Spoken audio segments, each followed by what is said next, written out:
Okay, so mga idol, natay pang 9 PM karon, no? Sabayilan ninyo ang ato ang para 9 PM, no? So mauna siya ang ako ang mga taya. Wait lang kadali. No, paliw tag sabay. Hope nga maklaro siya, no? Ayaw lang ninyo sunda ang ako ang taya, no?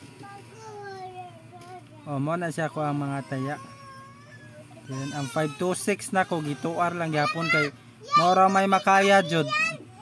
Ang 056 2R 978, ang kini 978 na ko gi 5R na ko kay pwede karon ang 978.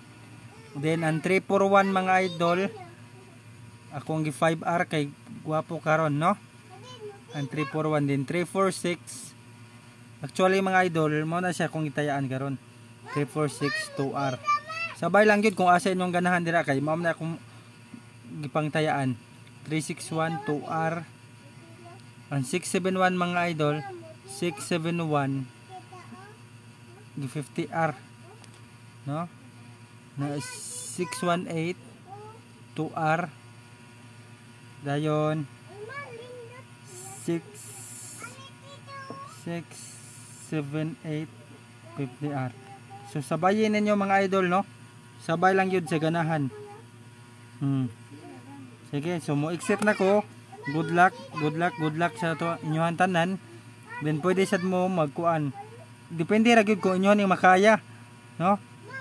Pilam ni kabuok 1 2 3 4 5 6 7 8 9 10 11 12 13. Grabe 37 man sad kabuok, no? So sabayin lang ninyo kung asa inyo ang ganahan.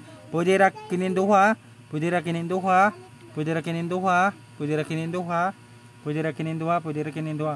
And the best na ko ani hat na ko is 678. Best kay na siya karon 671 hat kay na siya 346 361 hat 341 978 hat 056 respetar lang mo gamay pwede ra din ninyo tayaan 526 pwede ra di tayaan 746 hat 246 hat 926 hat, no? So mao na siya ang para 9 PM karon. So pwede ra dili tayaan ang uban, no? Kana mga gipang chika na ko mo na dindot kayo tayaan karon sa 9 PM draw. Good luck.